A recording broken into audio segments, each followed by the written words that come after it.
गुरुर्ब्रह्मा गुरुर्विष्णुः गुरुर्देवो महेश्वरः गुरुर्साक्षात् परब्रह्म तस्मै श्री गुरवे नमः।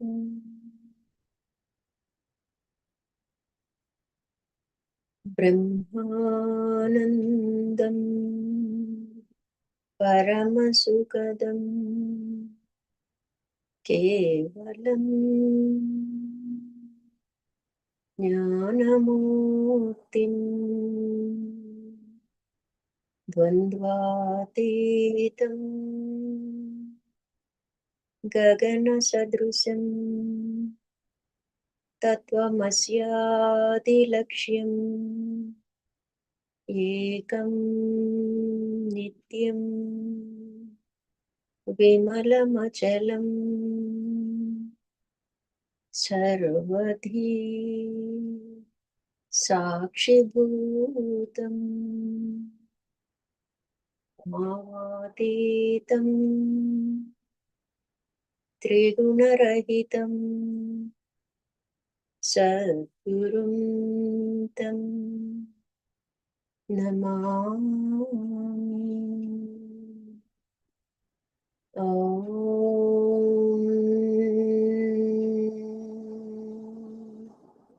नमो ब्रह्मादिभ्यो ब्रह्मविद्या कर्तृभ्यो ऋषिभ्यो महाभ्यो नमो गुरुभ्यः। सर्वोपप्लवरहित प्रज्ञानघन प्रत्यगर्तो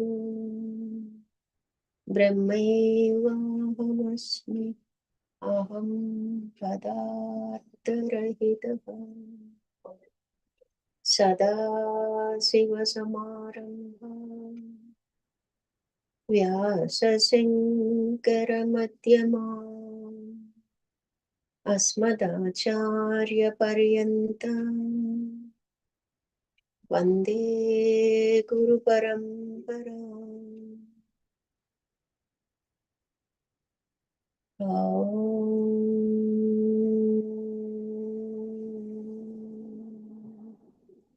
सहनां भवतु सहनो भुनक्तु सह वीर्यं करवावहै तेजस्विनावधीतमस्तु मा विद्विषावहै। ॐ तत्सत्। ॐ शान्ति शान्ति शान्तिः। हरिः ओम् श्रीगुरुभ्यो नमः। हरिः ओम्। హరి ఓం స్వామి వారు. హరి ఓం అండి అందరికీ స్వామి స్ఫూర్తి. మనము జ్ఞాన మార్గం అంటే ఏంటి, సాధన ఎట్లాగో స్వామివారి బోధ నుంచి మననం చేసుకుంటున్నాం. మనం జ్ఞానము అంటే జ్ఞాన మార్గంలో విచారణ మార్గం అని పేరు అనమాట. దేని గురించి విచారణ చేస్తారు అంటే ఆత్మతత్వాన్ని గురించి విచారణ చేస్తారు. ఎట్లా అంటే ఆత్మ లక్షణాలు తెలుసుకొని ఆ లక్షణాలు మనకున్నాయా లేదా సాధనతో వాటిని మనం పొంది తద్వారా ముక్తిని మోక్షాన్ని పొందే క్రమంగా మన సాధన నడుస్తుంది అనమాట.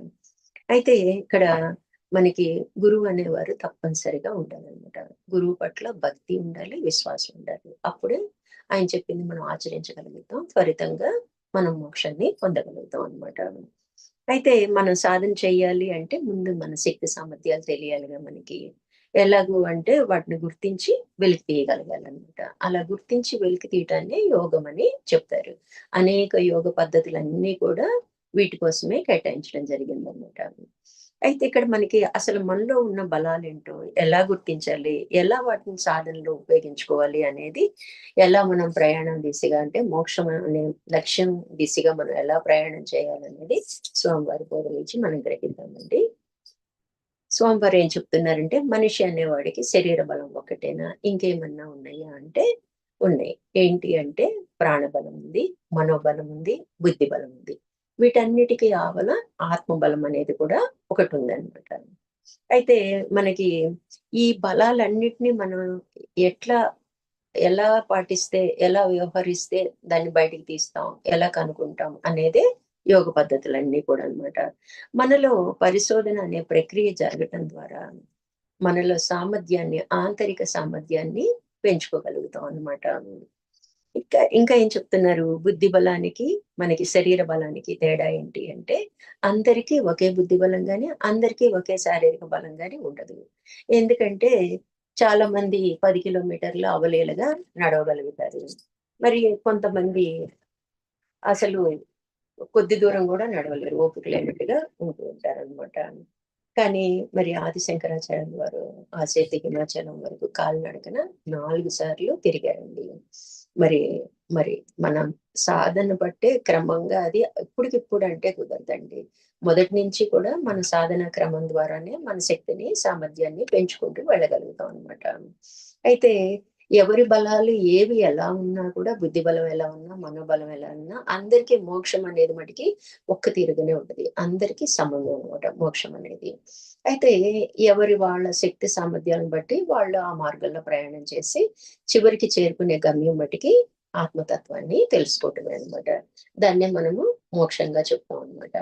అయితే మనం మోక్షం సంపాదించాలి అంటే మనకి 5 బలాలు మనకి సహకరించాలనమాట.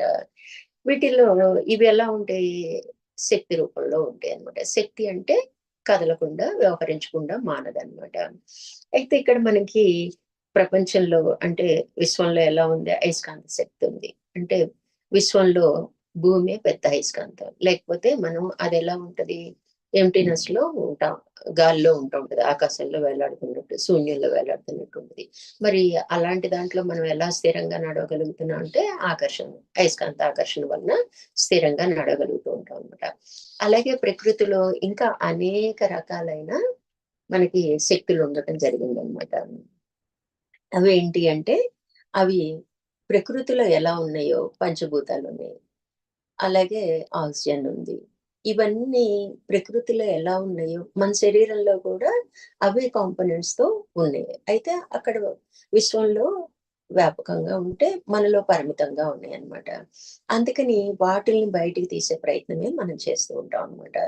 ఎప్పుడైతే ఈ సృష్టికి, మనకి పోలిక తెలిసిందో, శాస్త్రవేత్తలు ఏం చేశారంటే, మనకి ప్రకృతికి, మనకి పోలుస్తూ అధ్యయనం మొదలుపెట్టారన్నమాట. మానవుడి మీద అధ్యయనం అనేది అప్పుడు మొదలైందనమాట.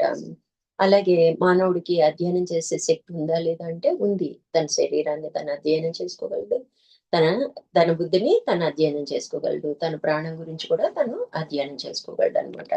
ఇట్లా ఈ సామర్థ్యము ఒక్క మానవుడికే ఉందనమాట. అందుకే మోక్షం అనేది మానవుడికే లభ్యమవుతదనమాట. జంతువులకి లేదు అంటానికి లేదు. పరిమితంగా ఉంది. ఎందుకంటే వాటి పరిమితులకు లోబడి అవి ఆహార సేకరణ గాని, ఇతర జంతువుల నుంచి రక్షణ గాని నేర్చుకుంటూ ఉంటాయన్నమాట. మానవుడికేమో వ్యాపకంగా ఉందన్నమాట. అయితే మనలో ఉన్న బలాన్ని వెలికి తెచ్చామనుకోండి, అప్పుడు ఆ బలాన్ని మనము వాడుకోగలుగుతాం అనమాట. అసలు ఉంటే మనకి ఉందని తెలిస్తే కదా మనకి వాడుకోవటానికి అవకాశం ఉంటది. అందుకని ఇప్పుడేంటి మనకి తెలియకపోవటం వలన, ఉన్నప్పటికీ కూడా గుర్తించలేకపోవటం వలన, నా వల్ల ఏమైద్దిలే అని మనం పక్కకు తప్పుకుంటున్నాం అనమాట. అయితే అందుకే సాధన అనే వర్డ్ ఇక్కడొచ్చిందనమాట. సాధనతోనే గుర్తించాలి. సాధనతోనే వాటిని పెంచుకోగలగాలి. అలాగే ఉపయోగించుకుంటాం అనమాట. ఎలా ఉపయోగించుకోవాలి అంటే, మనల్ని అంటే మన స్వస్వరూపాన్ని తెలుసుకునే విధంగా మనము వీటిల్ని మనం ఏవైతే బలాలున్నాయో 5 బలాలు వాటిని మన పనిముట్టుగా ఉపయోగించుకొని మనము మన లక్ష్యాన్ని చేరుకోవచ్చనమాట. అందులో భాగంగానే మనకిక్కడ ఏం చెప్తున్నారు? ఆత్మ అంటే ఏంటి? అసలు ఆత్మవే నువ్వు అని చెప్తున్నారు. అంటే మనకేంటో తెలియాలిగా. తెలియాలి అంటే మనం వెష్టిగా మనమేంటో తెలియాలి. మనం ఏంటో తెలుసుకునే ప్రయత్నం సాంఖ్యంలో మనకి తెలిసింది. అసలు ఈ శరీరం ఎలా ఏర్పడింది? ఎలా వ్యవహరిస్తదని. పరిప్రశ్నలో స్టార్టింగ్ గూడా మనం 3 శరీరాల గురించి, అసలు ఎందుకు మనం సాధన చేయాలి? ఎందుకు ఈ శరీరాలు ఏర్పడ్డాయి? ఇవన్నీ కూడా మనము ఒకసారి మననం జరిగిపోయింది. అంటే ఇక్కడ ఆత్మ లక్షణాలు తెలుసుకోవడం ద్వారా, అప్పుడు మన లక్షణాల్ని ఆత్మతో కంపేర్ చేసుకొని, ఆత్మే ఉన్నత స్థితిలో ఉంది. అదే శాశ్వతం. ఈ శరీరం వచ్చిపోతుంటుంది కాబట్టి ఆ లక్షణాలతో జీవించే ప్రయత్నమే సాధన అన్నమాట. అయితే ఇక్కడ మనకి అన్నిటికీ మనం లేచింది మొదలు పడుకునే వరకు కూడా నేనని ఉపయోగిస్తాము. నిద్ర లేచింది మొదలు మళ్ళీ పడుకునే వరకు. నిద్రపోయినప్పుడు నిద్ర అనుభవం ఎలా ఉంటది? మనం చెప్పలేము. అంటే ఏ నేనైతే గుర్తిస్తది? ఇప్పుడు మన వ్యవహార నేనైతే మన కంటికి కనిపించేది లేతే మనసుకు కనిపించింది వివరంగా చెప్పగలుగుతాం. ఏదైతే అనుభవిస్తదో ఆ నేనే ఆత్మ అన్నమాట. అట్లా మనము అలాంటప్పుడు మనం ఏమనుకోవాలి? నిద్ర లేచింది. మేలుకునేవాడెవడు? నిద్రపోయేవాడెవడు? అన్న ప్రశ్న మనకి రావాలి కదా! కానీ యాంత్రికంగా మన జీవితాన్ని గడిపేయడం జరిగిందనమాట ఇన్నాళ్ళు. ఇప్పుడు తెలిసింది ఆత్మ అంటే ఏంటో, దాన్ని తెలుసుకునే ప్రయత్నం చేశాం కాబట్టి, ఒక్కొక్క ప్రశ్న మనము మన లక్ష్యం దిశగా వెళ్ళే విధంగా అందుకే పరిప్రశ్న అని అనమాట. అంటే మనకు ఉపయోగపడాలి లేదా సమాజానికి ఉపయోగపడాలి. ఆ విధంగా మన ప్రశ్న ఉన్నట్లయితే మనకి మేలు జరిగిద్దనమాట. మేలు జరగటం అంటే ఏంటి? మనల్ని మనం తెలుసుకోగలుగుతాం అనమాట. అయితే మనకి ఆ ప్రశ్న లేనే లేదు ఎప్పుడు కూడా. అంటే అతనెలా ఉంటాడు మనలో స్మృతి రూపంలో ఉంటాడు. ఆత్మ ఎలా ఉంటది? ప్రజ్ఞానుకోండి, తెలుసుకునే తెలివనుకోండి, చైతన్యం అనుకోండి, ప్రకాశం అనుకోండి. ఇవన్నీ కూడా ఆత్మ లక్షణాలేనండి. ఇవన్నీ ఎలా ఉన్నాయి మనలో? స్మృతి రూపంలో ఉంది. ప్రజ్ఞ ఎలా ఉంది అంటే స్మృతి రూపంలో ఉంది. ఎలా ఎందుకని అంటే మన ప్రతి వ్యవహారానికి, ప్రతి మాటకి, ప్రతి చేతకి సాక్షిగా ఉంది. ఎలా అండి అంటే మనం నిద్రపోయాము. సుషుప్తిలో మనకేమీ తెలీదు. అంటే మన మనోబుద్ధులకి అందట్లేదు. ఆనందంగా ఉంది అని చెప్పగలుగుతున్నాం గానీ, ఎలా నిద్రపోయామన్నది వివరణ మనకి తెలీదు. అంటే దానొక్కదానికే తెలుసనమాట ఆత్మకి. ఎలా తెలుసు అంటానికి మనం మేలుకోవటానికి కారణం అదేగా. మళ్ళీ మేలుకున్న తర్వాత హాయిగా ఉందని చెప్పేదెవరు? చెప్పించేదెవరు? అట్లాగే మనం ఎప్పుడెప్పుడో జరిగిన విషయాలన్నీ కూడా స్మృతి రూపంలో ఉంటాయి. అవన్నీ రోజు ఇప్పుడు ధ్యానంలో మనం కూర్చుంటే వచ్చే ఆలోచనలకే మనం కంగారు పడిపోతున్నాం. ధ్యానం కుదరట్లేదని. అలాంటిది మనం పుట్టిన ఊహ తెలిసినప్పటి నుంచి విషయాలన్నీ అప్పటికప్పుడు అన్నీ గుర్తుంటే అప్పుడు మనకేమన్నా ఉపయోగం ఉంటదండి? ఏం ప్రయోజనం ఉండదు గదా! అది స్మృతి రూపంలో ఉంటది. ఆయా సందర్భం వచ్చినప్పుడు దాని ద్వారా మనం తెలుసుకోగలుగుతున్నాం. అలాగే ఒక వ్యవహారం వచ్చినప్పుడు ఏం చేయాలి అన్నది కూడా మనము జ్ఞానేంద్రియాల సహాయంతో బుద్ధిలో నిర్ణయం అయినట్లయితే నేను సహాయంతోనే నిర్ణయం తీసుకోగలుగుతామనమాట. ఆ నేను లేకపోతే ఈ శరీరము జడప్రాయం అనమాట. ఆ నేను తప్పుకుంటే శరీరము ఎందుకు పనికిరాదు. ఎందుకని ఎలా చెప్తున్నామంటే దాన్నే మరణంగా చెప్పుకుంటాం. చలనరహితం అయిపోతుంది. అప్పుడు ఎదురుంగా శరీరం కనిపిస్తూనే ఉంటది. నిజంగా ఆ శరీరమే చేసేట్లయితే మరి అప్పుడు కూడా చెయ్యాలిగా. శవం అనే మాటే రాదు కదా! అంటే కాబట్టి ఈ శరీరాన్ని వాడుకునేది లోపల ఏదో ఉంది అని మనకి బోధపడుతుందనమాట. అంటే వాడుకునేది ఏంటి అన్న ప్రశ్న ఇన్నాళ్ళు మనకు రాలేదు. అదే మన సమస్య అనమాట. ఇప్పుడొచ్చింది కాబట్టి ఎంత త్వరగా మనము కనుగొంటే అంత త్వరగా మోక్షాన్ని పొందుతాం అనమాట. ఈ వాస్తవాన్ని మనము మన ఎదురుంగానే ఉండటాన్ని చూస్తున్నాం కాబట్టి, అది ఎందుకు లేవలేకపోతుంది? లేవటానికి కారణం ఏంటి? అది చలనం అవ్వటానికి కారణం ఏంటి? చలనం రహితం అవ్వటానికి కారణం ఏంటి? అని మనం ఆలోచించాలి కాబట్టి, ఇది మన ఎదురుంగా ఎవరైనా మరణించినప్పుడు ఈ పాఠాన్ని మనము నేర్చుకోవాలనమాట. ఎందుకు అన్నది ఎ ఎక్కడికి అయినా మనం చనిపోయిన వాళ్ళ దగ్గరికెళ్ళినప్పుడు వాళ్ళు ఏడుస్తూ ఉంటారు. ఎందుకు ఏడుస్తున్నారు అంటే, పలానా అన్నారనుకోండి. మరి ఆ పలానా నామరూపాత్మకమైన దేహం ఎదురుంగానే ఉంటదిగా. శవంగా మనకు కనిపిస్తానే ఉంటది గదా! మరి ఎందుకు ఏడుస్తున్నారు అంటే, దాని లోపల ఉన్న నేను లేదనమాట. అది తెలియక మనం ఏం చేస్తాం, ఆ నామరూపాత్మకే ఇంపార్టెన్స్ ఇస్తూ బాధపడిపోతూ ఉంటాం అనమాట. కాబట్టి ఆ రిలేటెడ్ శరీరం ఉండనే ఉంది. ఉండవలసిన వాడు లేడు. అందులో ఎవరైతే ఈ ఈ జీవితాన్ని నడిపిస్తాడో, ఈ దేహాన్ని వాడుకుంటాడో అతను లేడనమాట. వాడికే మనం జీవుడని పేరు పెట్టుకున్నాం. ఎవడు ఉంటే ఈ శరీరానికి విలువొచ్చిందో అంటే వాడు శరీరాన్ని ఉపయోగించుకుంటున్నాడా లేదా అన్నది మనకి ఇప్పుడన్నా తట్టాలండి. ఇప్పుడు తట్టినా కూడా మనకేం టైం మించిపోలేదండి.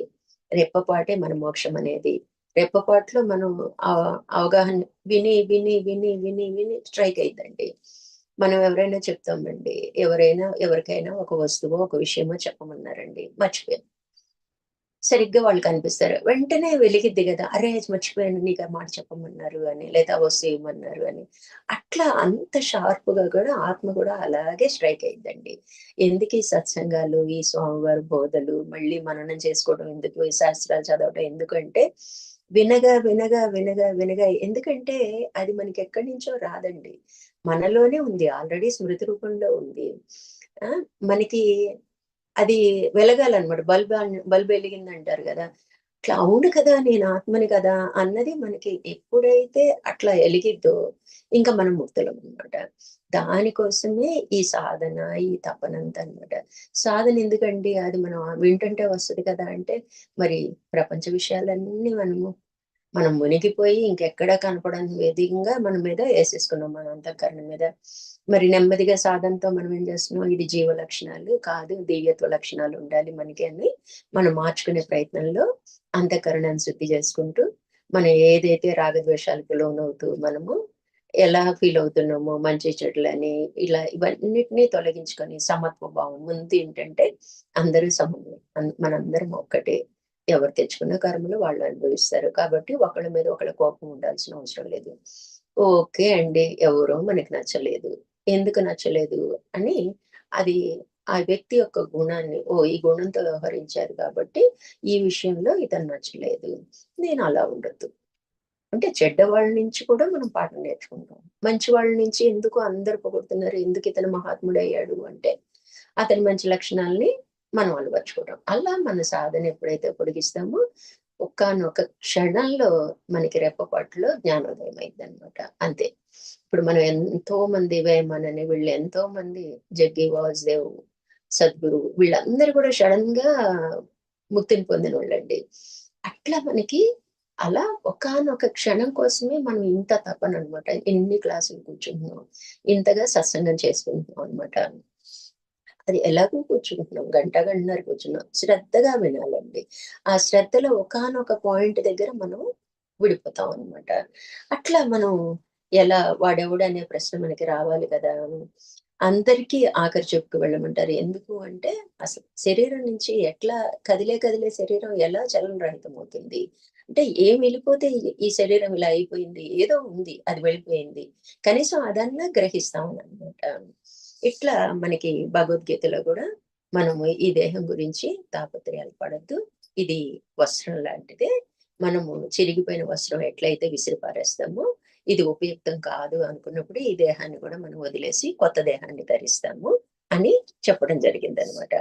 అందుకని మనకి జాగ్రత్తగా ఈ దేహాన్ని దేనికోసం తెచ్చుకున్నాము, దానికోసమే పన్నడవనివ్వాలనమాట.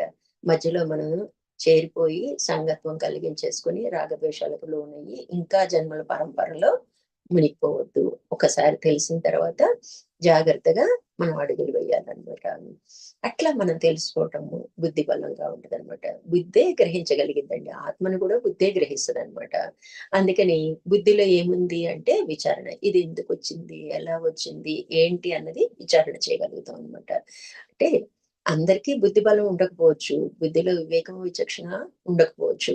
కానీ ఒక క్రమ మార్గంలో క్రమ సాధన అంటాం అనమాట. కర్మయోగం నుంచి. మనం ఎప్పుడు కర్మలు లేకుండా మన శరీరం నిలబడదు. కాబట్టి కర్మలు చేస్తూ అందులో జ్ఞానాన్ని నెమ్మదిగా అప్లై చేస్తూ జ్ఞాన మార్గంలోకి అడుగుపెట్టేయొచ్చనమాట.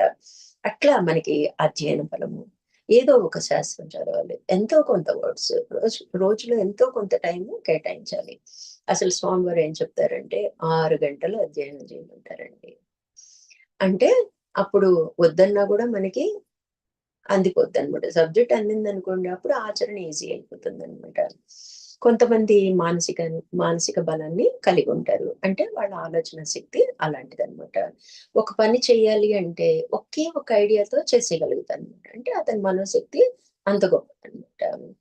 వాడి మనసు ఇది సాధించాలి అంటే దాని గురించి మనం ఏదైనా పని చేయాలి లేదా ఏదైనా కొనుక్కోవాలి. ఎలా అని ఆలోచిస్తాంగా ఎవరిని పట్టుకుంటే అయిద్ది? ఏది కొనుక్కుంటే అయిద్ది? ఏం చేస్తే అయిద్ది? ఎప్పుడైతే మన ఆలోచన ఇలా ఉంటదో అండి మెరుగయిద్దనమాట. మన మనోశక్తి మెరుగవుతూ ఉంటది అనమాట. ఎన్నో మార్గాలు కనిపిస్తాయి మనకి. ఏ టు జెడ్ ఆప్షన్స్ కనిపిస్తాయి అనమాట. అయితే ఆ కనిపించిన ఆప్షన్స్ లో మన బుద్ధి ఏం చేస్తుందంటే, మనకి మనం ఉన్న పరిస్థితికి మనం చేయగల మన సత్తాకి బేజీలు వేసుకొని ఒక నిర్ణయాన్ని తీసుకుంటది అనమాట. ఇది చేస్తే బాగుంటది అని. ఆ నిర్ణయం కూడా ఆ నేను యొక్క సహాయంతోనే. ఆ నేను లేకపోతే బుద్ధి కూడా జడమేనండి. ఇవన్నీ కూడా ఏంటి అంటే ఆత్మకి ప్రతిబింబాలు. మన మనసు కానీ, శరీరం కానీ, ప్రాణం కానీ, బుద్ధి కానీ ఇవన్నీ కూడా ప్రతిబింబాలే అన్నమాట. బింబం ఏది అంటే ఆత్మే అన్నమాట. కాబట్టి బుద్ధి ఏం చేస్తది మనకి మనసు చెప్పే ఆప్షన్స్ లోంచి ఒక్కటి ఎంచుకుంటదన్నమాట. మనము ఏ ఆధారంతో, ఏ విచారణతో, ఏ లక్ష్యంతో తీసుకున్నామన్నదే ముఖ్యం. బాహ్య ప్రపంచంలో కొన్ని కోట్లొస్తాయని తీసుకున్నామా? లేదా ఎన్ని కోట్లొచ్చినా ఈ దేహం ఉన్నంత వరకే అండి. ఈ దేహం ఇయన్నీ భూమి మీద వదిలేసి మన దేహం వెళ్ళిపోతుందనమాట. అంతే తప్ప వాటి కోసం ప్రాకులాడొద్దు. ఏంటి అంటే మానవ దేహం ఎందుకొచ్చింది? మన లక్ష్యం ఏంటి? ఆ లక్ష్యం దిశగా మనం నిర్ణయం తీసుకుంటున్నామా లేదా అన్నది ముఖ్యమనమాట. అట్లా ఇది ప్రధానమైనదనమాట. మనం విచారణ చెయ్యాలి అంటే ఒక లక్ష్యం అంటూ ఉండాలి. అది కూడా మంచి లక్ష్యం అయి ఉండాలి. మన జీవిత లక్ష్యమై ఉండాలనమాట. ఆ లక్ష్యం లేకుండా విచారణ వల్ల ఏమీ ప్రయోజనం ఉండదు. ఓకే. మన లక్ష్యం ఉందండి. మనం నా స్వస్వరూపాన్ని నేను తెలుసుకోవాలి అని. సరే, నాకు బుద్ధి బలం బాగుంది. నేను బాగా విచారణ చేయగలను అనుకున్నాను. చేస్తూ ఉన్నాం. ఏం ప్రయోజనం అండి? లక్ష్యం ఉంది, విచారణ ఉంది. ఏం చేయాలి మనం అక్కడ? ఆచరించాలి. సాధన చేయాలి. సాధన చేస్తే తప్ప మనం ముందుకు నడవదనమాట. లేతే విచారణ చేసి కూర్చుంటే ఏమీ ఒరగదనమాట. ఈ విషయాన్ని మనం బాగా గుర్తుపెట్టుకోవాలి. సాధన అనేది అందుకోసమే అనమాట. యాంత్రికంగా చేసుకుంటూ పోతే ఆత్మబలం అనేది ఉండదనమాట. రొటీన్ లైఫ్ అండి. మనం పుట్టినప్పటి నుంచి ఒక 10 ఏళ్ల క్రితం ఇది తెలిసిందనుకోండి. అంతకు ముందంతా ఏంటంటే ఈ పూజ చేస్తే మంచిదట. ఓకే, చేసేద్దాం. ఆ! ఇలా దాన ధర్మాలు చేస్తే పుణ్యమంట. ఓకే, చేసేద్దాం. పిల్లల్ని మంచిగా చదివించుకుందాం. కష్టపడి పెంచుదాం. మంచి బుద్ధులు నేర్పిద్దాం. ఓకే. ఇవన్నీ ఏంటండి యాంత్రికంగానే లెక్క అన్నమాట. అయితే ఏవో చెడ్డదారులు ఎళ్ళే కన్నా మంచి మార్గంలో ప్రయాణం చేస్తున్నాం. ఒకనాటికి ఈ జ్ఞాన మార్గం మనకి అందుకుంటాం అన్నమాట. కాబట్టి ఆత్మబలం వాడుకోవడం అనేది యాంత్రికంగా మనం వ్యవహరిస్తూ ఉంటే అదేమైద్ది తెరమరుగెళ్ళిపోద్దనమాట. అంతే గదా! ఏదైనా అండి అంతెందుకండి ఈ చెయ్యి చూద్దాము. ఈ చెయ్యి వాడినట్టు ఈ చెయ్యి వాడము. ఏదైనా వాడపోతే ఇది దాన్ని బలహీన పడిపోతుందనమాట. అలాగే మన మనసైనా, బుద్ధైనా ఏదైనా వాడుతుంటేనే ఆ షార్ప్‌నెస్ ఉంటదనమాట. మరి లెఫ్ట్ హ్యాండర్స్ చూడండి ఎంత చురుగ్గా చేస్తారో హ్యాండ్ రైటింగ్ గాని ఏదైనా సరే. ఏంటంటే వాళ్ళది ఉపయోగిస్తున్నారు. ఇంక దానికేదో సైంటిఫిక్‌గా లెఫ్ట్ సైడ్ బ్రెయిను డెవలప్ అయింది. అవన్నీ పక్కన పెడదాం. ఏదైనా సరే ఏ అవయవాన్నైనా వాడుతుంటేనే పనికొస్తదండి. లేతే యంత్రం ఎలా వాడపోతే తుప్పు పట్టిపోతే మన బ్రెయిన్ కూడా అంతే అనమాట. అందుకని మన వయసుతో సంబంధం లేదండి. ఏ ఏంటి అంటే మామూలుగా వయసులో ఉన్నప్పుడు 1, 2 గంటల్లో మనకి అందుకునేది ఇప్పుడు ఒక 5, 6 గంటలు పట్టొచ్చు. ఇప్పుడు మనం చేసే పని ఉందండి. మన బాధ్యతలు ఇంచుమించు అయిపోయినాయి. రోజంతా దీనికే కేటాయిద్దాం. మన బుద్ధి బలాన్ని పెంచుకుందాం. మనోబలాన్ని పెంచుకుందాం. మనోబలం పెంచుకుంటే ఏంటి అంటే నిలకడొస్తదనమాట ఫస్ట్. మనం ఏదైనా వద్దు అనుకుంటే అది. లేతే చూడకుండా ఉండలేము, చేయకుండా ఉండలేము. ఇవన్నీ కూడా మనకి అక్కడ బలహీన పడటం వల్ల వస్తదనమాట. అందుకని యాంత్రికంగా చేసుకుంటే ఎప్పటికీ ఆత్మబలాన్ని చేరుకోలేమనమాట. ఆత్మబలం వాడుకోవటం అనేది మనకి రాదు. అసలు ఉందని గుర్తించనే లేదు. మనలో ఉందని మనం గుర్తించామంటే ఇన్నాళ్ళు. హ్మ్. ఓహో! ఇప్పుడు గూడా ఉందని తెలుసు. మరి గుర్తించే ప్రయత్నం ఎంతవరకు చేస్తామో మనమే ఆలోచించుకోవాలనమాట. విషయమే నేను అనుకుంటామిక. అన్ని విషయాల మధ్య పెద్దవాళ్ళని కదిలిస్తే చూడండి బాగా కబుర్లకి ఇష్టపడతారు. విషయాలంటే కబుర్లు కావాలని నలుగురి మధ్య కూర్చొని ఏదో ఒకటి చెప్పాలని ఆరాటపడతారు. అదేం జరిగింది, ఇదేం జరిగింది, వీళ్ళేం చేస్తున్నారు. ఇవన్నీ అన్నమాట. అంటే విషయమే నేనైపోతానన్నమాట. ఎందుకని అంటే శరీర ప్రాణ మనోబుద్ధుల్ని వాడుకోవటం జరుగుతుంది. ఆత్మబలాన్ని వాడుకోలేకపోతున్నాం అనమాట. అది తెర వెనకైపోయింది. మరుగున పడిపోయింది అంటాం అనమాట. ఇక నేననేది తెలియక ఈ 4 ప్రతిబింబాలే. ప్రతిబింబాలు ఎందుకన్నారండి? ఇవి జడమైనవి. ఆత్మ యొక్క రిఫ్లెక్షన్ వలన ఇవి వర్క్ చేస్తున్నాయి. అంటే చైతన్యం యొక్క ఆధారంగా ఇవి పనిచేస్తున్నాయి. అంటే ప్రతిబింబాలతో పనిచేస్తున్నాం అనమాట. మనం బింబం అయ్యుండి మనం ఏం చేస్తున్నాం? ప్రతిబింబాలతోనే వ్యవహారం అంతా నడిపేస్తున్నాం. కాబట్టి మళ్ళీ జన్మ, మళ్ళీ మరణం, మళ్ళీ జన్మ అట్లా నడుస్తుంది అనమాట. అలా అలవాటు పడిపోయి వీటినే తెలుసుకుంటూ వీటినే ఉపయోగించుకుంటూ ఆ ఆ పరిమితుల్లోనే ఉండిపోతా ఇంకేం చేస్తాం లేదు అని మనకు మనమే ఒక నిరుత్సాహపరుచుకుంటూ జీవితాన్ని వెళ్ళబుచ్చేస్తున్నాం అనమాట. ఇట్లా మనము ఎన్నో జన్మలు గడిపామండి. ఇక్కడైనా వేగిర పడాలన్నమాట. లేకపోతే మళ్ళీ జన్మ తీసుకుంటే మళ్ళీ పెరిగి పెద్దయ్యి మనకు తెలిసి ఈ మార్గాన్ని అందుకునేది ఎప్పుడో తెలీదు. ఒకవేళ అందుకున్నప్పటికీ టైం ఉండొచ్చు, ఉండకపోవచ్చు. ముఖ్యంగా లేడీస్‌కి చూడండి టైం ఉంటుంది. జెంట్స్ మరి ఉద్యోగాలు వాళ్ళు తక్కువ మంది. మనం ఎక్కువ మంది ఎందుకుంటున్నాం అంటే, మనకే కాస్త గబగబా పని చేసుకొని కూర్చోడానికి మనకి అవకాశం ఉంటుంది. అలాంటి అవకాశం ఉండొచ్చు, ఉండకపోవచ్చు అనమాట. మళ్ళీ చెప్తారుగా ఒకసారి స్త్రీ జన్మైతే, ఒకసారి పురుష జన్మని. మళ్ళీ బిజీలో వెళ్ళిపోతాం అనమాట. అట్లా జాగ్రత్తగా తెలిసినప్పుడే అందుకే చెప్తారనమాట. దీపం ఉండంగానే ఇల్లు చక్కబెట్టుకోవాలి అని. అట్లా మానవుడు అన్వేషించేటప్పుడు మనకెప్పుడు కూడా 25 సంవత్సరాల లోపే పీహెచ్‌డీ కంప్లీట్ చేయగలుగుతాడు. 25 అంటే అప్పుడున్న ఉత్సాహము, అప్పుడున్న మెమరీ, అప్పుడున్న విచారణ ఇవన్నీ ఉండవనమాట. తర్వాత ఏంటంటే 10 పుస్తకాలు చదివి ఒక పుస్తకం రాస్తారనమాట. అంతే తప్ప ఓన్‌గా ఏమి కనుక్కునే ప్రయత్నం ఉండదనమాట. ఇట్లా మనకి మనకి మన జన్మ తీసుకున్న తర్వాత అంటే మన ఇంటి వాతావరణం రీత్యో ఏదో మనకు అలవాటు అవ్వలేదు కానీ 8 సంవత్సరాల నుంచి మొదలుపెట్టినట్లయితే ఆ జన్మాక జన్మయ్యే అవకాశం ఉందన్నమాట. ఎందుకంటే అప్పటికి సూక్ష్మ శరీరం బాగా డెవలప్ అయ్యిద్దనమాట. అలా డెవలప్ అయ్యేటప్పటికి అతను నా ఇష్టం అంటాడు చూడండి చిన్న 8 ఇయర్స్ వచ్చేటప్పటికి. అప్పుడు మనం ఈ రామాయణం, భారతం ఇలాంటియన్నీ చదివించి మనము విచారణ చేసే విధంగా మనము ట్రై చేపిస్తే ట్రైనింగ్ ఇచ్చామనుకోండి, అలా నెమ్మదిగా ఆధ్యాత్మికంలోకి ఎంటర్ అవ్వడం జరిగిద్దనమాట. ఇట్లా మనకి మనలో ఉన్న ఆత్మబలాన్ని నేను తెలుసుకోవాలి, స్వరూపాన్ని తెలుసుకోవాలి, నన్ను నేను తెలుసుకోవాలి అనేటువంటి లక్ష్యాన్ని బలంగా పట్టుకుంటే తప్ప మనం సాధించం. మనం వాళ్ళకన్నా వయసులో ఉన్నోళ్ళ కన్నా బలంగా పట్టుకుంటేనే మనం సాధించగలుగుతాం అనమాట. ఒక్క గంట అండి రోజులో ఒక్క గంట నేను ఈ గంట నేను అటు ఇటు ఎళ్ళను నేను కలిసిపోను అని ఒక్క గంటతోనే మొదలు పెడదామండి. నెమ్మదిగా పెంచుకుందాం. ఏదైనా అంతే గదండీ! వాకింగ్ అంతే. ఒకసారే 10 కిలోమీటర్లు నడవలేము. నెమ్మదిగా మన స్టామినాని పెంచుకుంటూ 10 కిలోమీటర్లు నడవగలే సత్తా మనం తెచ్చుకుంటాం. అలాగే మొయ్యటం గూడా, వండటం గూడా ఇవన్నీ కూడా చూడండి అన్నీ ఇదే సూత్రం అనమాట. అందుకని ఇప్పుడు మనం ఏమి మించిపోయింది లేదు.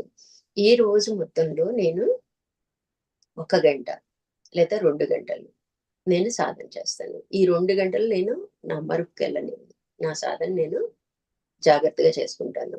అలా మనకి తెలియకుండానే పెంచుకోగలుగుతాం అనమాట. ఇట్లా నిజానికి అందరం స్వామివారు చెప్పారు. అందరం సత్వగుణంలో ఉన్నాము. అది కూడా దాటాలి బంగారు సంఖ్యలతో పోలుస్తారు. అన్నప్పుడు కంఫర్ట్ జోన్‌లోకి వెళ్ళటం వల్ల కూడా మనము అశ్రద్ధ చేస్తుంటాం అనమాట. ఇంకొంచెం మరింత పట్టుదల పెంచుకోవాలనమాట. ఇట్లా నిజానికి ఆ 4 వ్యవహరించడానికి శక్తి ఇస్తున్నది ఎవరు అనే ప్రశ్న మనకి రావాలి. అంటే మన లోపల ఉన్న ఆత్మబలమే వీటికి శక్తి ఇస్తుందనమాట. స్వయంగా పనిచేసేట్టయితే నిజంగా ఈ దేహము, ఇవి పనిచేసేట్టయితే ప్రాణం పనిచేస్తుంది. శరీరం నడకకి ప్రాణం అనుకుంటాము. మనసు పనిచేస్తేనే ఈ స్థూలం కదిలిద్దనుకుంటాము. బుద్ధి నిర్ణయం తీసుకుంటేనే ఏ పనైనా చేయటం.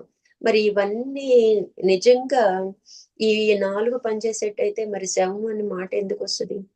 అంటే ఆ శరీరంలో శివం తప్పుకుంటే శవప్రాయం అవుతదనమాట. ఆ శివాన్ని పట్టుకోవాలి. ఆ శివాన్ని మనం ఉపయోగించుకోవాలి, తెలుసుకోవాలనమాట. అందుకని మనం మనకింకా బెస్ట్ ఎగ్జాంపుల్ గూడా చెప్తారు. చనిపోయింది తండ్రయితే, "మీ తండ్రి గారే గదా! మీరు కొద్దిసేపు ఉంచుకోండి" అంటే, "లేదు పంపించేయాల్సిందే" అంటాం. ఎందుకంటే ఒకసారి మనకి చలన రహితమైన తర్వాత ఎట్టి పరిస్థితుల్లో నిలవదనమాట. దీనిని ఉపయోగించుకునే వాడిని పట్టుకుంటే తప్ప, వాడిని తెలుసుకోవటానికి ఇది ఆధారం. మరి ఈ దేహం ఎందుకొచ్చింది ఏంటి అంటే, దాన్ని ఎవరైతే ఉపయోగించుకుంటున్నాడో అని మనం జీవుడని పేరు పెట్టుకున్నాం. అది కనుక్కోటానికి మనలో ఉన్న ఆత్మను తెలుసుకోవటానికి ఈ దేహం ఆధారంగా వచ్చింది. అలాగే ఏ మంచి పనులు చేసినా, ఏ ధర్మం పాటించినా, ఏదైనా సరే మనము ఈ శరీరంతోనే చేస్తాం కాబట్టి ఈ దేహం వచ్చిందనమాట.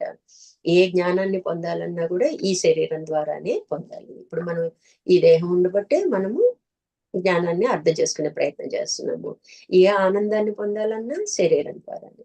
మనం ఏమనుకుంటాం బాహ్య ప్రపంచ ఆనందం అనుకుంటాం. కాదు నీ లోపలే ఆనందం ఉంది. నువ్వే ఆనంద స్వరూపురాలివి. కాబట్టి నిన్ను నువ్వు గుర్తించు అని మనకి చెప్తూ ఉన్నారనమాట. ఇట్లా మన జీవిత లక్ష్యంగా మనకి పెద్దలు ఏం చెప్పారంటే 3 లక్షణాలు చెప్పారండి. ఏంటంటే ధర్మాచరణ చేయాలి, జ్ఞాన విచారణ చేయాలి, ఆనంద అనుభూతిని పొందాలి. ముందు మనం ఏం చేస్తారంటే అండి, మన చిన్న పిల్లల్ని మనం ఎగ్జాంపుల్‌గా తీసుకోవాలి. చిన్న వస్తువు ఏదైనా బయట నుంచి వస్తే తెచ్చామనుకోండి, మొహం ఇంత వెలిగిపోతుంది. అట్లాగే చిన్న చిన్న వాటికి మనం సంతోషపడటం అలవాటు చేసుకుంటే, అప్పుడు అదే మన స్వరూపానందానికి దారితీస్తుందనమాట. అంటే దేని గురించి అసంతృప్తి ఉండకూడదు. ఇక్కడ పాయింట్ ఏంటంటే, ఆనందించామా లేదా అని కాదు. ఎవరైనా ఏదో పెట్టారులే ఇది, తెచ్చారులే ఇది అన్నామనుకోండి. అంటే మనలో ఇంకేదో ఎక్స్‌పెక్టేషన్ ఉంది. అసంతృప్తి అనమాట. ఇట్లా చిన్న చిన్న ఆనందాలే మనకి స్వరూపానందానికి దారితీస్తదనమాట. అట్లాగే మనకి చిన్న చిన్న భయాలు చూడండి. బల్లిని చూసి, పురుగుని చూసి, దోమని చూసి భయపడిపోతాం. దూరంగా పరిగెడతాం. ఇవెందుకు అంటే మనలో మరణ భయం ఉందని గుర్తుపెట్టుకోవాలనమాట. మరణం అంటే ఏంటి? మన సాధకులకి ఈ దేహం, ఈ వస్త్రాన్ని విడిచి, ఈ దేహం అనే వస్త్రాన్ని విడిచి కొత్త వస్త్రాన్ని ధరిస్తాం. ఎందుకు ధరిస్తాము అంటే మనల్ని మనం తెలుసుకోవటానికి. అంటే ఈ కుండ పోతే ఇంకో కుండొస్తదని. అంత తేలిగ్గా మనము అనుకోవాలి అన్నప్పుడు మనం చెక్ చేసుకోవటానికనమాట.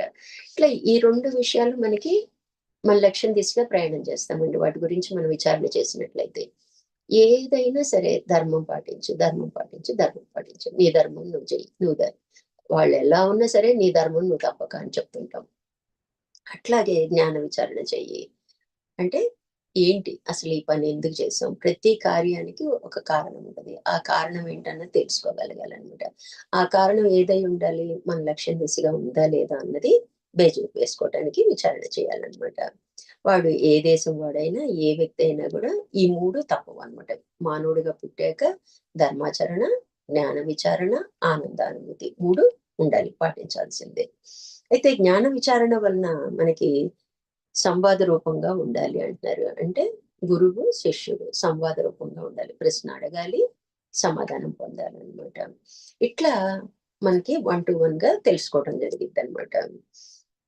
ఆత్మబలాన్ని పొందాలి అంటే నిన్ను నువ్వు తెలుసుకోవాలి. అంటే నేనెవరు అన్న ప్రశ్న మనకి పుడితే తప్ప ఆత్మని మనం తెలుసుకోలేమనమాట. ఆ బలం ఏంటో గుర్తించలేము, ఉపయోగించుకోలేమనమాట. ముందు మన ప్రశ్న అది రావాలి. అట్లా ఎలా వస్తది అంటే, ఎంత ఆస్తి ఉన్నా, ఎన్ని సమస్యలున్నా గూడా, ఇంకా ఏదో లోపం మనకి తెలుస్తూ ఉంటదనమాట. ఇంకా ఎందుకు ఆకర్షితులమై మనం ఈ టయానికి ఇక్కడ కూర్చుంటున్నాం అంటే, మన లోపల జీవుడు తహచెందుతనంటే ఎన్నో వేల జన్మలు ఎత్తేసాడు, జీవించాడు, కష్ట సుఖాలు అనుభవించాడు. మనకే తెలియని ఆరాటం ఇంకేదో కావాలి. ఏదున్నా మనకి అంత ఆసక్తి అనిపించదు. అంత సంతోషం అనిపించదు. అప్పుడు నెమ్మదిగా ఆ నోట వింటుంటాం అన్నమాట. గుడికెళ్ళినప్పుడు ప్రవచనాలు వింటాము. మొదట్లో పరిపూర్ణానంద స్వామని, స్వామివారి బోధలని ఒకటి అట్రాక్ట్ అవుతాం అన్నమాట. మామూలుగా మనకి లోపల జీవుడు తహలేదనుకోండి, వింటాము, వదిలేస్తాం. స్కిప్ చేసేస్తాం అన్నమాట. మనలో పడుతున్నాయి అంటే నెమ్మదిగా వాటి వైపు ఆకర్షితులైపోయి వాళ్ళని మన తహే వాళ్ళు మనకి వ్యక్తమవుతారనమాట. అట్లా మనకి గురువు, శిష్యుడనేది దీనికి ముక్తికి, మోక్షానికి తప్పనిసరి అనమాట. గురువు వలన ఏంటి అంటే మనలో ప్రశ్నించగలిగే శక్తి ఆయన ఆ సామర్థ్యాన్ని పెంచుతారనమాట. అప్పుడు మనకి మనలోని ఆ శక్తి సామర్థ్యాలని మన పనిముట్లుగా వాడుకొని మన లక్ష్యానికి మనం ఉపయోగించుకోవడానికి మనకి తోడ్పడతాయన్నమాట. అట్లా మళ్ళీ ఈ శరీరం మనకు కనిపించే శరీరం ద్వారా మనం ఎంతవరకు ఈ శరీరం మనం మోక్షం కోసం తెచ్చుకున్నాము. కాబట్టి దీనికి హితమైన మితాహారం పెట్టాలి. కూర్చోగలిగే శక్తి ఉండాలి. అంటే ఆసన శక్తి కలిగించాలి. ఆహ్, అంతవరకు మనం దాన్ని ఇంక కొంచెం లోపలికి ప్రయాణం చేయాలంటే నెక్స్ట్ మనకి ఏం కనిపిస్తది? ఈ దేహం కదలటానికి కారణం ఏంటి? ప్రాణం. సో, ప్రాణాన్ని అధ్యయనం చేయాలి. అధ్యయనం చేసి అప్పుడు దాన్ని గూడా గుర్తించి అది గూడా నేను కాదు అనుకుని ముందుకు ప్రయాణం చేస్తామనమాట. దానికేంటంటే ప్రాణం తల్లి గర్భంలో మొదలైద్ది. చివరి వరకు అది కొట్టుకుంటానే ఉంటదనమాట. దానికి బుర్ర లేదు. ప్రశ్నించే శక్తి లేదు. విచారణ చేయలేదు. నిర్ణయించే శక్తి అసలే లేదు. ప్రాణం మనం కాదని మనకి తెలిసిపోతా ఉంటది. కేవలం ఈ దేహం నడపడానికి అది తోడ్పడుతుంది. అంటే ఈ స్థూలం లోపలికి వెళ్ళాలి అంటే మటికి ప్రాణాన్ని పట్టుకోవాల్సిందే. ఆ ప్రాణాన్ని పట్టుకోవాలంటే మనం ఇప్పుడు శ్వాస తీసుకుంటున్నాను, వదులుతున్నాను అనే కాన్షియస్‌నెస్ ఉందా మనకి? లేదు కదా! అంటే ముందు అది తెలియాలన్నమాట. తెలిసినప్పుడు దాన్ని ఎలా కంట్రోల్ చేయాలన్నది ఆటోమేటిక్ గా యోగా టెక్నిక్స్ ద్వారా మనం తెలుసుకుంటూ ఉంటాం. దానికోసమే అనేక రకాలైన యోగ పద్ధతుల్ని మనము అలవాటు చేసుకోవడం జరుగుతుంది అనమాట. ఇట్లా ప్రాణం పోయింది అంటూ ఉంటాం. ఎవరైనా చనిపోయారు అంటే అతని ప్రాణం పోయింది అంటాం. అంటే ఎక్కడికి పోయింది, ఎక్కడి నుంచి వచ్చిందన్న ప్రశ్న మనకు అసలు వచ్చిందా, ఎక్కడికి పోయిందని అడగము, ఎక్కడి నుంచి వచ్చిందని అడగము అనమాట. అదేదో కామన్ వర్డ్ లాగా మనం వినేసి ఊరుకుంటాం అనమాట. అంటే ఇక్కడ మనకి సృష్టిలో ఏదైనా సరే వచ్చింది అంటే పోక తప్పదనమాట. కాబట్టి ప్రాణం ఒక స్థాయి నుంచి వచ్చింది, ఒక స్థితి నుంచి వ్యక్తమవుతుంది. అంటే మనం జీవించి ఉన్న మన స్థితి నుంచి మన నుంచి వ్యక్తమైద్ది. ఇంకా ప్రకృతిలో మనము మహాప్రాణంగా చెప్పుకుంటాం అనమాట.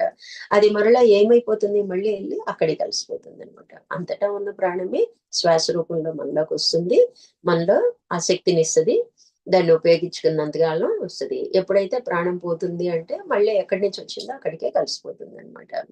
ప్రాణం పుట్టుక తెలుసుకోవాలన్న లక్ష్యం పెట్టుకోవాలా వద్దా అంటే, మనం ఒక్కసారే నేను ఆత్మవిచారణ చేస్తాను అంటే అవ్వదు. కాబట్టి నెమ్మదిగా మనం లోపలికి వెళ్తున్నాం అనమాట. భౌతికానికి పెట్టామనుకో, ఆ ప్రాణం గురించి కూడా భౌతికానికే పెడతాం. ఎందుకని అంటే బ్రాహ్మణి చేస్తే మైగ్రేన్ పోతుంది, మనకి భస్త్రిక చేస్తే గ్యాస్ట్రిక్ ట్రబుల్ పోతుంది. ఇట్లా మనము ఏదో ఒక బాహ్యమైన భౌతిక శరీర ఉపయోగార్థమే చేయటం జరుగుతుంది అనమాట. కాదు, ఎందుకంటే ఆ ప్రాణశక్తి యొక్క గొప్పదనాన్ని గుర్తించి దానికి నా లక్ష్యానికి వాడుకునే దిశగా నేను వాడుకోవాలి అన్న ఉద్దేశంతోనే మనం కనుక్కోవాలన్నమాట. నీలో నేను అనేది ఉంది. ఆ నేను ప్రాణం కాదు. ప్రాణం కంటే పైది. దానికన్నా పైది. వాడికి తెలియకుండా ఏమీ జరగదు. వాడికి తెలుసు, మనకి తెలియదు. పక్కనే నిద్రపోతున్నాం అనుకోండి, పక్కవాడి కల మనకేమన్నా తెలుస్తదా? మన కల మనకే తెలుస్తది, వాడికే తెలుస్తది. అలాగే ఇక్కడ మనలో ఉన్నవాడికి మనకి తెలీదు ప్రాణం ఎప్పుడు పోద్దో, ఏ క్షణం పోద్దో నిజంగా మనకి తెలీదండి. కానీ మనలో ఉన్నోడికి తెలుసు. మనకి చెప్తూ ఉంటారనమాట, ముందుగానే తెలియబడింది అని మహాత్ములకి. మనం చూస్తూ ఉంటాం, వింటూ ఉంటాం అనమాట. ఈలోపు జీవ శరీరం ఏదైతే కొట్టుకుంటుందో, ఏదైతే పరిణామం చెందుతుందో వాడే జీవి అంటాం అనమాట. వాడు ఉన్నాడా అంటే ఉన్నాడు. వాడు లేకపోతే నేనెలా మాట్లాడతాను, నేనెలా ఇక్కడ కూర్చొని ఉండగలుగుతాను? ఎప్పుడో సమప్రాయం అయ్యేదనమాట. ఇట్లా ఏ ఈ జీవుడు ఏం చేస్తాడు, ఏ రోజుకి ఆ రోజే మనకి అంటే ఈ రోజు జరిగినట్టే రేపుందా అంటే ఉండదండి. ఖచ్చితంగా యాజ్ ఇట్ ఈస్‌గా ఏది ఉండదు. అట్లాగే మన కల కూడా ఈ రోజు వచ్చిన కలే రేపు కందామంటే కుదరదనమాట. అందులో ఉన్నవాడే మన కలకి వాడే డైరెక్టర్, వాడే యాక్టర్, వాడే ఫైటర్, వాడే సంగీతం అనమాట. అన్నీ వాడే అయ్యి ఒక స్టోరీ క్రియేట్ చేస్తూ ఉంటాడనమాట. భౌతికంగా సుఖదుఖాలు మనం ఎలా అనుభవిస్తున్నామో కల్లో కూడా అలాగే అనిపిస్తూ ఉంటాం అనమాట. ఈ ఒక్కరోజు కూడా మనకి కంపేర్ చేయడానికి ఉండదనమాట. కాబట్టి మనకి ఈ శరీరం నేను కాదని మనకి తేలిపోయింది, ప్రాణం నేను కాదని తేలిపోయిందనమాట. విచారణ ఇట్లా చేసుకోవాలన్నమాట. పనిలో ఉన్నప్పుడు అవ్వదండి. పని అయిపోయిన తర్వాత కూర్చొని విచారణ చేసుకుందాం. సత్సంగం అయింది, ఇవాళ ఏం చెప్పుకున్నాం, దాన్ని ఒక్కసారైనా విచారణ చేస్తే మైండ్‌లో ఉండిపోతుందండి. అప్పుడు ఆచరణకు వస్తదనమాట. ఇట్లా మనకి ఒక్క శరీరమే అనుకున్నాం మనం. ఇప్పుడు రెండో శరీరం, సూక్ష్మ శరీరం గురించి మనకు తెలియజెప్పడం జరిగింది. ఏంటి సూక్ష్మ శరీరం అంటే? ప్రాణము, మనసు, బుద్ధి. ఈ మూడిటి ఆధారంగానే ఈ స్థూలం అనేది నడుస్తుంది. అవి ఏం చెప్తే ఇది అలా పాటిస్తుంది. అంటే నిరంతరాయంగా మారుతుంది. స్థూల శరీరం యొక్క మార్పులను బట్టి సూక్ష్మం మారదనమాట. మన ఆలోచన తీరు చూడండి, వయసు వచ్చిన వాళ్ళకి ఆ ఆలోచన తీరును ఎలా మారుతది? ఆ వయసుకు తగ్గట్టు ఆలోచిస్తూ ఉంటాం అనమాట. లేకపోతే కామెంట్ చేస్తుంటాము. అంటే సూక్ష్మ శరీరం యొక్క మార్పులను బట్టే స్థూలంలో మార్పులు వస్తూ ఉంటాయన్నమాట. పిల్లవాడు పాకుతూ పరిగెట్టుకొచ్చేసాడండి. పరిగెట్టిచ్చింది ఎవరు? కూర్చోబెట్టింది ఎవరు? ఇవన్నీ మనమే తనంతట ఆయన రాలేదు. లోపల ఉన్నాడు, ప్రేరణ కలిగిస్తున్నాడు. అట్లా ఏ టైం టు ఆ టైము నడపబడుతుందనమాట. అంటే వాళ్ళలో ఉన్న అంతర్గత శక్తుల్ని వెలికి తీస్తున్నది ఎవరు అని మనం ప్రశ్నించుకోవాలన్నమాట. స్థూల శరీరం అందామా? కాలు, ముక్కు, చెవి, నోరు కాదు. పనిముట్లవి. ఆ పనిముట్ల లోపల ఉన్నది ఒకటి వాడుకుంటుంది. అది చెప్పినట్లు నువ్వు పరిగెడుతున్నావు. అది నిన్ను నీ జీవితం మొత్తం శాసిస్తుంది. మనసై ఉండొచ్చు, బుద్ధి ఉండొచ్చు, లేదా జీవుడు. అంటే సూక్ష్మ కారణ శరీరాలు రెండింటినీ కలిపి మనం జీవుడిగా చెప్పుకుంటాం అనమాట. అది నీకు ఇలాగే చెయ్యాలి, అలాగే చెయ్యాలి. కాబట్టి మనలో ఉన్న ఈ సూక్ష్మ శరీరాన్ని పరిశోధించాలా వద్దా? విచారణ చెయ్యాలా వద్దా? పరిశోధించి దానిలో ఉన్న లోటుపాట్లు సరి చేసుకోవాలి. మనం ఏంటండి లోటుపాట్లు ఏముంటాయండి అంటే, మనం ఏం చేస్తాం, మనం చెప్పినట్టు మనసు వినాలి కదా. మనం ఏం చెప్తాం, అదేదేదో కోరికలు కోరుకుంటా ఉంటది. అవి తీర్చే ప్రయత్నంలో మనం పరుగులు తీస్తుంటాం. అది మరి అది లోటే కదా, దాన్ని సరిదిద్దుకోవాలిగా. ఆ సరిదిద్దుకునే ప్రయత్నమే మన సాధన అనమాట. ఫ్రాయిడ్ కూడా ఇలాగే మొదలుపెట్టాడు. ఈగో, సూపర్ ఈగో అని డిఫైన్ చేయడానికి ప్రయత్నించాడు. కానీ అదంత సక్సెస్ అవ్వలేదనమాట. అప్పుడు మన భారతీయ శాస్త్రం ఏం చెప్పింది, భారతీయ తత్వశాస్త్రం పరిశోధన సూక్ష్మ శరీరం మీద మొదలుపెట్టిందనమాట. ఏంటి దీని లోటుపాట్లు ఏంటి, అసలు ఇది ఎలా వర్క్ చేస్తుంది, దీని మీద మనం ఎలా ఆధారపడ్డాము, మనం ఆధారపడ్డామా మనము, లేదా మన మీద అది ఆధారపడిందా అన్నది అబ్జర్వేషన్ వచ్చిందనమాట, అధ్యయనం వచ్చిందనమాట. తత్వశాస్త్రం ఏం చెప్తుందంటే, స్థూలం ఎట్లయితే ఒక పనిముట్టుగా పరిణామం చెందుతూ సూక్ష్మ శరీరం చేతిలో కీలు బొమ్మగా ఉందో, ఆ సూక్ష్మ శరీరం కూడా కారణ శరీరం చేతిలో ఉంది అని మూడో శరీరాన్ని ప్రతిపాదించింది. మనం ఏమనుకుంటాం, మన మనసు, బుద్ధి, ప్రాణం చెప్పినట్టే మనం, ప్రాణం బాగాలేదంటే శరీరం కాదండి అంటే, ఈ సూక్ష్మం చేతిలో ఈ స్థూలం కీలు బొమ్మగా ఆడుతుంది. అలా కాదమ్మా, ఈ సూక్ష్మాన్ని ఇంకొకటి ఆడిస్తుంది, అదే కారణమని మూడో శరీరాన్ని ఎలా తెలిసిందండి, మనలో అధ్యయన శక్తి ఉండబట్టి మనకి తెలిసిందనమాట. అట్లా భారతీయ తత్వశాస్త్రం మూడో శరీరాన్ని ప్రతిపాదించింది అనమాట. అట్లా మనకి మూడు శరీరాలు ఉన్నాయి అని మనకు తెలుస్తుంది అనమాట. పూర్తి మెలకువల కళ కళ ప్రభావం లేదు. అప్పుడు శరీర ప్రాణ మన బుద్ధులు మన చేతిలో ఉంటాయి. అంటే పూర్తి సమర్థతగా మనం వాడుకోగలుగుతాము. మనం చెప్పినట్టే అవి వింటాయి.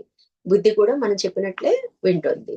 అయి అది ప్రశ్నలు వేసిందనుకోండి, అలా కాదుగా, ఇలా గదా అని మళ్ళీ సమర్థించుకొని, కొంచెం ఒక నిర్ణయం తీసుకున్న తర్వాత కూడా విచారణ చేస్తుంటామండి. మళ్ళీ ఆలోచనలో పడతాం అనమాట. చెయ్యొచ్చా, చేయకూడదా అని మళ్ళీ ఇంకొకసారి విచారణ చేసుకొని, మనం అలా కాదు ఇలా చేద్దాం, ఇలా కాదు అలా చేద్దాం అని మన మనసుకి మనమే చెప్పుకుంటాం, మన బుద్ధికి మనమే చెప్పుకుంటాం. అయితే ఆ మనసు చూపెట్టే ఆప్షన్స్‌లో ఒకటి ఎన్నుకోవటం జరిగిద్దనమాట. అప్పుడు మనలో ఉన్న నేను, మనం అనుకునే నేనెలా ఉంది, పూర్తి సమర్థత కలిగి ఉందనమాట. ఒక్కసారి నిద్రలోకి జారిపోయామండి. అప్పుడు ఇంకా సుషుప్తిలోకెళ్ళలేదు. సగం మెలకువ, సగం నిద్రకి అవస్థలో ఉన్నదాన్ని మనం కల అంటున్నాం అనమాట. అంటే మనము కలగా చెప్పుకునేదేంటి, అప్పుడు మన చేతుల్లో ఉండదు. జరిగేది జరిగిద్దంతే. కానీ ఒక బలమైన కలొచ్చిందనుకోండి, అప్పుడు కొంచెం తిప్పుకోగలుగుతాం. ఎలా అంటే, ఏ పామో నిద్రలో వచ్చి కరిచేసింది. ఉలిక్కిపడి లెగుస్తాం, చెమటలు పట్టి లెగుస్తాం. వెంటనే మనకి జాగ్రత్తలోకొచ్చేస్తాం. కలే గదా, నిజం కాదు గదా అని తిప్పుకోగలుగుతాం. ఇక చిన్న చిన్నయి అనుకోండి, అసలు మనకి సగం తెలీదు, సగం సగం గుర్తుంటే సగం గుర్తుండదు. అంటే అప్పుడు నేను సమర్థుడిగా ఉన్నాడా? లేదనమాట. అట్లా మనకి మనం జాగ్రత్తగా అబ్జర్వ్ చేసుకుంటూ ఉండాలనమాట. నిద్రలో నువ్వు ఒక స్థితిలో ఉంటేగా, గాఢ నిద్ర అవస్థలో నువ్వు ఒక స్థితిలో ఉంటే, ఆ గాఢ నిద్ర యొక్క ప్రభావం సగం ఉండి, అంతకుముందు ఉన్న మెలకువ యొక్క ప్రభావం సగం ఉన్నప్పుడు, అటు ఇటు గాని దశలో అలా ఉన్నావు. అంటే అప్పుడు నేను అనేవాడి చేతిలో ఒక బలం ఉంది. ఏమిటా బలం అంటే, మనము ఏం చేయాలి అని నిర్ణయించుకున్నప్పుడు, మనం ఎప్పుడూ కూడా మిగిలిన వాటిలో ఉండదనమాట. ఎందుకని అంటే, మిగతావన్నీ ప్రతిబింబాలు. ఎప్పుడైతే మనము ఆత్మబలాన్ని బయటికి తీస్తామో, అప్పుడు మనకి అన్ని అవస్థలు సహజంగానే ఉంటాయన్నమాట. ఈ కళలో మన చేతుల్లో లేదు. నేను బాహ్యంగాను సమర్థత కలిగి ఉన్నట్లు కనిపిస్తాం. దేనికి? బాహ్య ప్రపంచం పట్ల మాత్రమే అన్నమాట. మళ్ళీ ఆంతరికంగా ప్రయాణం చేయమంటే మనం ఏమీ చేయలేకపోతాం అన్నమాట. అందుకని శరీర, ప్రాణం, మనోబుద్ధులు 4 ప్రతిబింబాలని మనం గుర్తుంచుకోవాలన్నమాట. ఇవి 4 మన ప్రతిబింబాలే కానీ అవి బింబం కాదు. బింబం నేను అని మనం గుర్తించుకొని మన ప్రయాణాన్ని సాగించాలన్నమాట. ఈ మెలకువ, కళ, నిద్ర మూడవస్థల ద్వారా పరిణామం చెందుతున్నప్పుడు, తల్లి గర్భంలో ఉన్నప్పటి నుంచి ఈ విచారణ కొనసాగించడం ద్వారా నీలో ఉన్నటువంటి సూక్ష్మ కారణ శరీరాన్ని పరిశోధన చేయవలసిన అవసరం పడింది. ఎందుకంటే ఆ కారణ అవస్థ చెడిపోయిందనుకోండి, దాని ప్రభావము 2 కూడా మన మీద పడుతుందనమాట. ఎలా అంటే, తల్లి గర్భం నుంచి కదలికలు మనకు తెలుస్తా ఉంటాయి. ఆ స్వభావ రీత్యా మనకి ఆ బిడ్డ యొక్క కదలికలను బట్టి మనం గుర్తిస్తూ ఉంటాం అనమాట. అయితే మనకి కారణం వస్తే ఈ స్థూలాన్ని, సూక్ష్మాన్ని కంట్రోల్ చేస్తుంది అంటానికి కారణం ఏంటి అంటే, ఒకరోజు మనకి నిద్ర సరిగ్గా పోలేదండి. తెల్లారేటప్పటికి నీరస పడిపోతాం. అప్పుడు తినమన్నా తినలేము, వ్యవహరించమన్నా వ్యవహరించలేము. మరి శరీరం అదే శరీరం కదా, దృఢంగానే ఉంది కదా, అదే మనోబుద్ధులు కదా, అదే ప్రాణం కదా, మరి ఎందుకు నీరసపడిపోతున్నాం అంటే దానికి కారణం నేను నిద్రపోలేదు. అంటే కారణ శరీరం ఉందని మనకి ఏ సిద్ధాంతం అక్కర్లేదండి. రూఢిగా మనకి తెలిసిపోతుంది. అంటే కారణ శరీరం ఉందని మనం ఒప్పుకోవాల్సిందే అనమాట. ఏదైతే మనం పరిగెట్టించగలమో అని ఈ దేహాన్ని చూస్తున్నామో అది కూడా డీల్ అయిపోతుందన్నమాట ఒక రోజు నిద్ర లేకపోతే. ఇట్లా మనం పడుకుంటే మళ్ళీ ఎళ్లి పడుకుంటే తప్ప చివరికి ఏం చెప్తాం, "ఎళ్లి కాసేపు పడుకొని రారా బాబు" అంటాం అనమాట. లేతే కాసేపు పడుకొని వస్తానంటాం అనమాట. అయినా గూడా అప్పుడు కూడా కుదరలేదనుకోండి, తూలిపోతూ ఉంటాం అనమాట.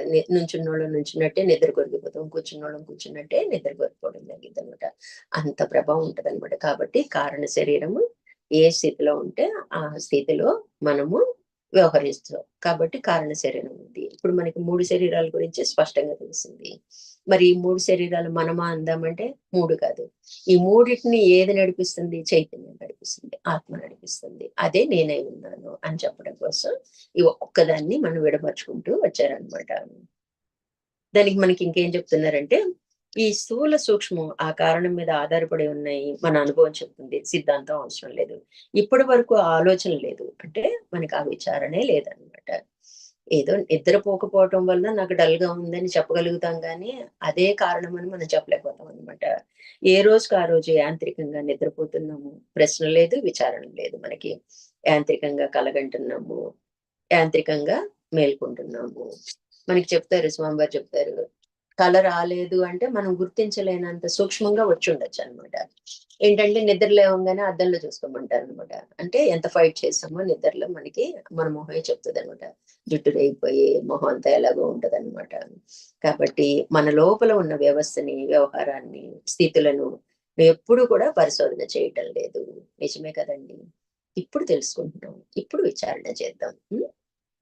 అంటే నీ లోపల నీవు వెళ్ళే పనే పెట్టుకోలేదు. నీ బయటే వెళ్ళే పనే పెట్టుకున్నావు. అంటే ఎంతసేపు బాహ్య ప్రపంచంలో పనులు, వ్యవహారాలు అవే సరిపోతున్నాయి మనకి రోజంతా. ఉన్న జీవితం అంతా కూడా బాహ్య ప్రపంచం చుట్టూనే తిరుగుతూ ఉంటాం. ఫ్రెండ్స్ అంటాం, రిలేటివ్స్ అంటాం, ఇంట్లో వాళ్ళంటాం.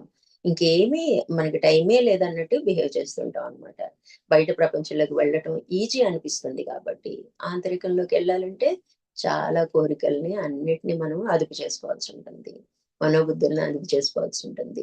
ఇంత కష్టం మనకి ఎందుకులే ఏదో నడుస్తుందిగా కానీ, ఎందుకంటే అది మనకి కంపల్సరీ అని గుర్తించలేకపోతున్నామండి. ఏదైనా ఇప్పుడు నీ ప్రాణం మీదకొస్తుంది అంటే కంట్రోల్ చేసుకుంటాం. ఇదిగో నువ్వు ఇది తిన్నావంటే నీ ప్రాణం పోతుంది అంటే కంట్రోల్ చేసుకుంటాం. కానీ ఈ మోక్షం అనే దగ్గర మనకి ఇది కంపల్సరీ అన్నది మనకి బలంగా ఉండాలండి. ఉంటేనే ఈ అంతఃకరణాన్ని మనము మార్చుకుంటాం. ఈ విచారాన్ని మనము పెట్టుకుంటాం అన్నమాట. కాబట్టి ఇక్కడ మనకేం చెప్తారు? బయట ప్రపంచంలోకి వెళ్ళటం ఈజీ అనిపిస్తుంది. లోపలికి వెళ్ళటం అనేది తెలియటం లేదు. ఇక్కడికి ఆపుతానండి. హరి ఓం.